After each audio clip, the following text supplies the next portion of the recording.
shop. Just picked up a Future Fab downpipe, so I want to put that on. It's the one that is the non-recirculated wastegate, so it's like a screamer pipe. It's pretty much what I wanted. The car's a little loud right now, so I'm just filled up. It's low on fuel, so now I'm just waiting for my boy Jordan. Probably gonna roll up some good herb while I wait, and meet you guys there.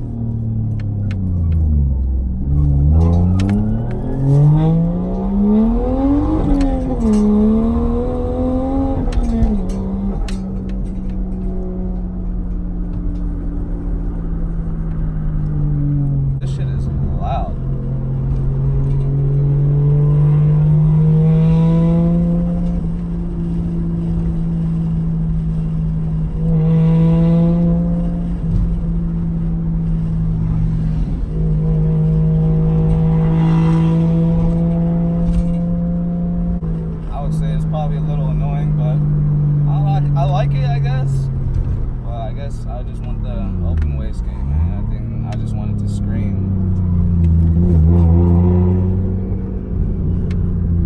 Guess we'll pull in here real quick. Well, so yeah, while we wait, I guess I'll talk about the car and, you know, where it's progressed. Yeah, it's not really progressed, you know. It's honestly, I'm just trying to get everything dialed in, you know. I just feel like this car is not overheating, but it's running way too hot. Like, let me show you guys the temps. Like right now, as we've been already sitting here for how long? About 10 minutes. And it's still pretty high. This is Celsius, so I mean, it's already dropping down, but it gets to about 92. But when I'm in traffic and like stop and go and I'm just sitting there, I mean, I'm in Vegas, so it gets pretty hot here, and it gets to about 210-ish, and that's kind of scary. I know it's probably not that hot, and probably that's normal, but I don't feel like that's normal, so I need another fan, or I need maybe a aluminum rad or something like that. I'm gonna try some water wetter. This is like pink fluid that you put inside. It pretty much mixes with your coolant, and it's supposed to drop the temperature down a lot. So I've used it before on a couple of my E36s, and it works. I just never used it on a turbo car. So I'm pretty sure it should work the same way. But yeah, that's honestly the only issue. It's not even an issue, because it's not like it's preventing me from driving the car, you know. I can still drive it. There's nothing wrong. I just feel like the temperatures are too high, and I want to drop it down a little bit more, you know. Other than that, the car runs great. Like, no issues. It hauls ass. It fucking, you know, I mean, I think I got pretty lucky with my swap and how everything went. Everything just fell right into place. It was great, you know. I have no boost cuts, no fuel cuts, nothing stupid like that. I mean, no idle issues, nothing. Starts up and goes. I've been driving it for about 2 months straight now. Oh, not 2 months straight, about a month and a half, with small little issues, you know. So I'm still trying to enjoy it. I've turned the boost up to about 15 pounds, and it's fun. I love it. And turbo's probably not gonna last, but whatever, you know. I plan on going to top mount anyway pretty soon. Yeah, I can't wait. I have so many plans for this car, you guys don't know. So we're at the shop now. This is the downpipe. This is the first gen, how it crosses over behind it. I think the second gen just comes straight down, and the recirculated one gets pretty much recirculated right back into here, to the exhaust. This is the wideband sensor. It goes right into here. That's your wideband, and there's your O2. Then putting the AEM wideband in. We'll put the car on the lift, take the old one off, see how it fits. Car's in the air now. Whew. Scrape the boys. Anyways, this is all janky.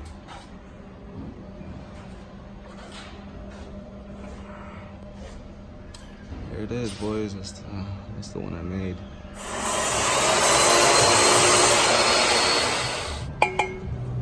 Getting ready to put the new one in. Bolts are really easy to get to. Not too bad. Make sure you take the O2 sensor out before you drop it. So, I'm having a little issue with fitment. I do not like how the screamer pipe is pointing right at this bushing. It's gonna fry that thing, and it's not gonna be good. But other than that, fitment looks pretty good. Except for this. So I think I'm gonna just cut it probably right here and make a new piece coming out. Or if anything, cut it from way up here and weld a new piece coming straight down. I don't know yet. We'll see.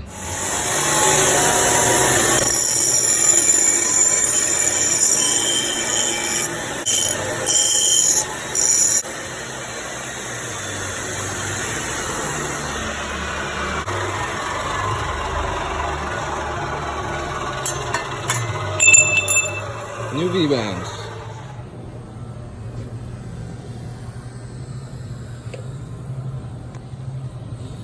Alright, so my boss hooked it up with the new V-band. So now, since this was in the way of that bushing, we're gonna just rotate it to where it's cleared, and we can install it.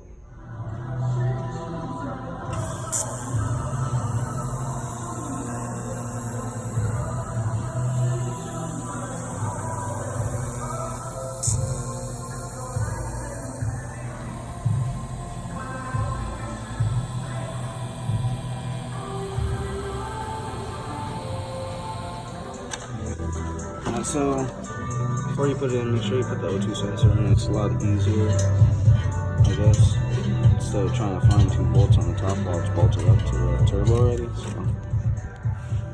just put these two in, and then you can put, I took the wideband back out, then you can put the wideband back in and then plug those two at the top. I'll show you once we get it all in. We'll run into another issue. I don't know if you can see, but as you see, the threads are way too short. So you need to put a spacer in, that's what we're looking for. I think that's the only one that's like that. But it's the top left, stud's a little tall. And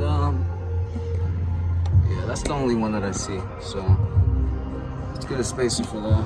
Alright, so everything's all bolted up. You can see I got a washer.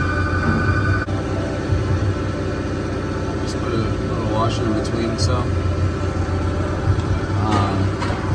Yeah, everything's bolted up now. I gotta connect that piece to here. As you can see, I moved the screener pipes. There it is. I'm gonna hit this bar, but I really don't care. I'd rather hit the bar than this bushing. It's pretty fucked anyway, but still, I don't want it to get cooked, or, I mean, it's only common sense. But let's get this piece done. Right now, I'm just trying to figure this whole exhaust system out before I do one piece. Now that I have a new downpipe, you know, so. Yeah, this is where we start. So now we're gluing the bottom section to go to this end. The bumper, you know, but yeah.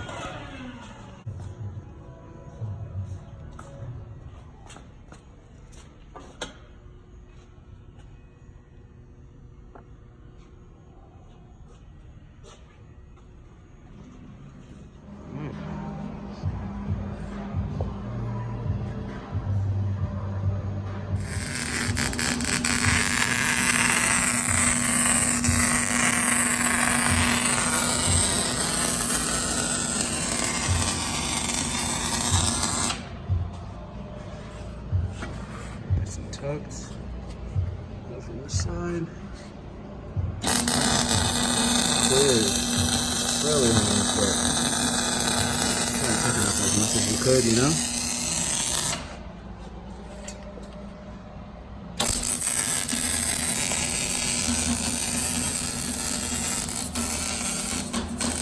Time for the startup.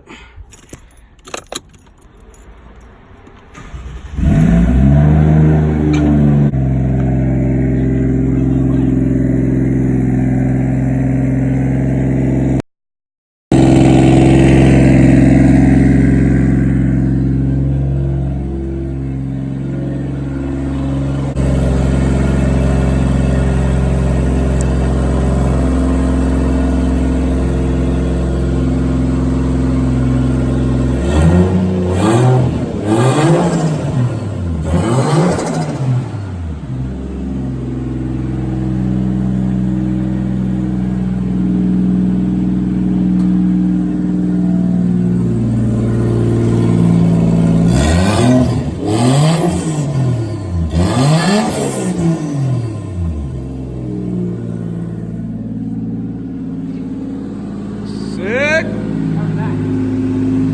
Sick.